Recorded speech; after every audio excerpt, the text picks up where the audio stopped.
Yeah, well, you saw the ball game, and first of all, I don't think many people ever give the other team credit. And, I've said all week that UT Martin had a great football team. They're very well coached. They match up good against us. And tonight, boy, they played outstanding offensive football. I mean, their quarterback, he was on fire, and he was throwing it on the money. He had a tremendous night. I don't know that I've ever seen anybody that accurate for 4 full quarters. So you got to give old Carr credit. He played a great game. They played a great game. I thought that special teams wise, we really played good. We're continuing to get better in that area each and every week. Offensively, we had a bad start. We had a pick six, and then we had a fumble there, I think, in the first couple series. Sometimes that happens when you play like we play. Sometimes you have a couple bad plays, but offensively we're able to overcome a lot of that. I thought that we caught the ball well. I thought our O-line did a great job blocking that intimidating front. We picked up the blitz extremely well. And I don't know if we had a sack all night, and that was something that was very concerning headed in with the pressure defense that they play. So those guys did a wonderful job. Casey thought he played extremely good. We ran the ball good. We had, I think Jamal had close to 90 yards. Brady had a little over 100, and that's pretty good for two backs running the football. And the thing is, at the end, we broke serve a couple times. We got an opportunity there to offensively to go score, and as a offensive minded guy, and that's kind of just that's kind of what I do. You're kind of disappointed that you didn't score every time you got the ball, but those guys they did some good things, and I thought that the fourth down deep ball to Walter was a great check. It was fourth and about 4. And we have a couple options on that play. We'd been hitting it earlier in the ball game, and they gave us the post, and boy, that's the way we play, and it just didn't work out there defensively. We again, it is what it is. We didn't play good. We didn't tackle good. We didn't cover good. We didn't get a pass rush at all night, and but we got a couple stops there at the end that helped us creep back into the ball game. Our execution was not good, but I will say this: we did not quit.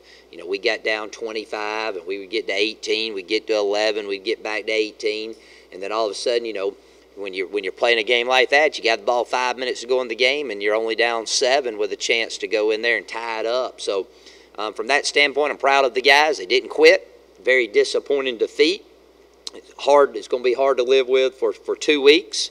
But we're going to regroup. We still got a lot of ball left to be played. We put ourselves in a big hole. But again, anything can happen. And our goal is focusing on getting better during this off week. Any questions? Or did I answer them all?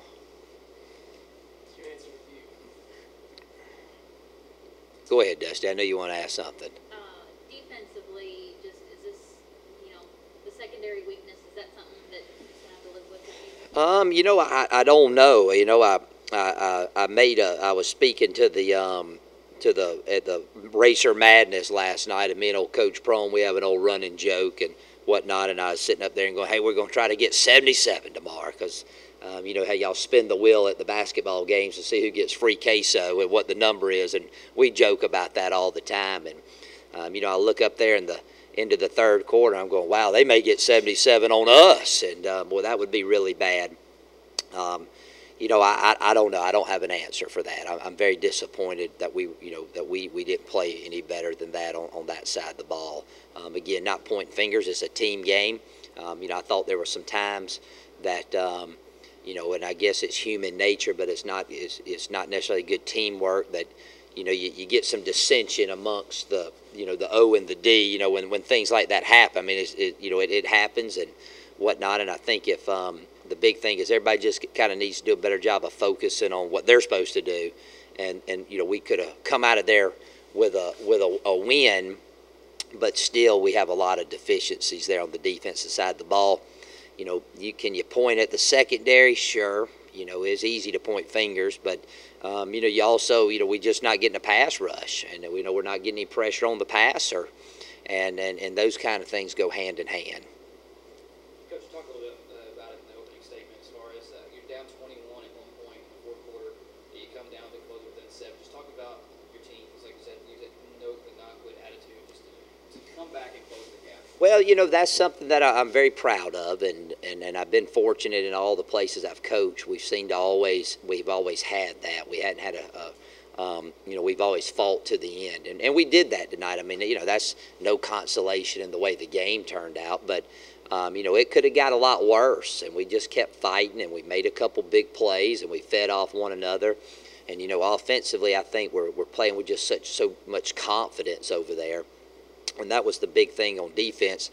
We're just trying to get a couple stops to get more touches to the offensive group, and we did there in the fourth quarter. We got a couple big stops, and we were able to capitalize on them. And I look back to they go down at the end of to me the thing about our team is you take the end of the half, they go down and score. We're down 11. They go up 18 with less than a minute to go, and we go down there and score and make it a 2-possession game.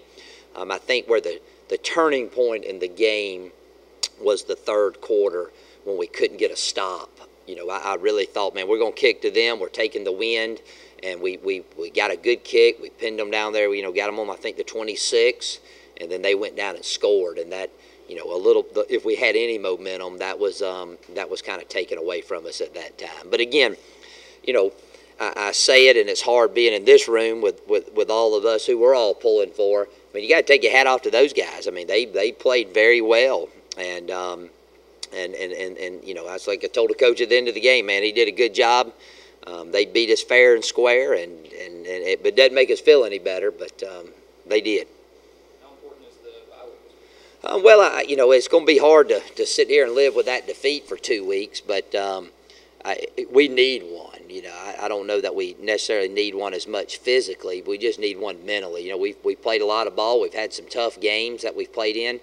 We've done a lot of traveling, during the course of the season, and it's time for us to kind of cool the old engines down a little bit, regroup, finish up strong, and get ready to play Jacksonville State.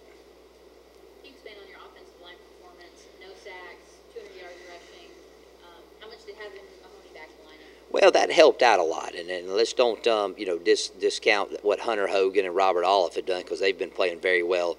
But again, I say it every week. Those 5 guys, man, they work as one. And whenever you hear it on TV all the time, when one of them's gone, you move a few guys around. They just don't operate as well when they're so used to playing together. But those guys played extremely well. Again, I take my hat off to the way our offensive staff. Goes out there and works them each week. Mike Polly and Sean Bostic do a great job with those guys up front, and I thought that Mitch Stewart, our OC, man, he made some really big calls tonight, and especially on a couple. I think we're 4 or 5 on fourth down, and golly, man, we're an inch away on that other one from hitting the deep ball on fourth down, and he's doing a fantastic job with that offense, and I think on that side of the ball we're getting better each week. And I'm going to tell you what, that's a good defense we played tonight, and to put up 59 points says a lot about those guys. Coach, talk to me a little bit about Julian Whitehead's injury. What are we looking at as far as? I don't. I think he rolled his ankle. He's been beat up the past couple weeks. He's got a real sore knee, and his ankle's been banged up. We've kind of had to baby him. I shouldn't say baby him, but we've had to limit his work throughout the past couple weeks to get him ready for Saturday. But I think he'll be fine. Do you think losing him was a big added to sort of fantasy defense? Well, yeah. I mean, he's been playing good, but those other guys, man, they do good in practice. It's just we're not carrying that over to the game, and. But yeah, he's a good player. He's a senior, and and he's been through a lot. And when you lose a guy like that, you definitely have a little bit of drop off, and it just limits who we can put in the ball game. Julian, did you have a lot of players this week kind of in the same situation, kind of banged up and had a little bit to do? Yeah, I don't know how well he played, but Quay didn't take one snap all week.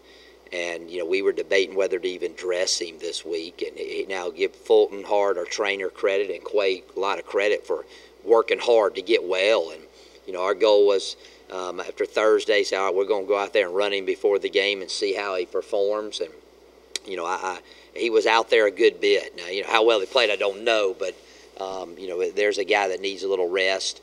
But I look out there and boy, we got some good young players. T. Ray Malone, he continues to make some big plays for us. I've been real proud of him, and I get on the young kid kick, and you look at Duncan and Carson Byers and Benton. Boy, they're doing a great job on that operation, as well as Stephen Mix, some new guys that we never mentioned that just kind of go out there and do their job each and every play.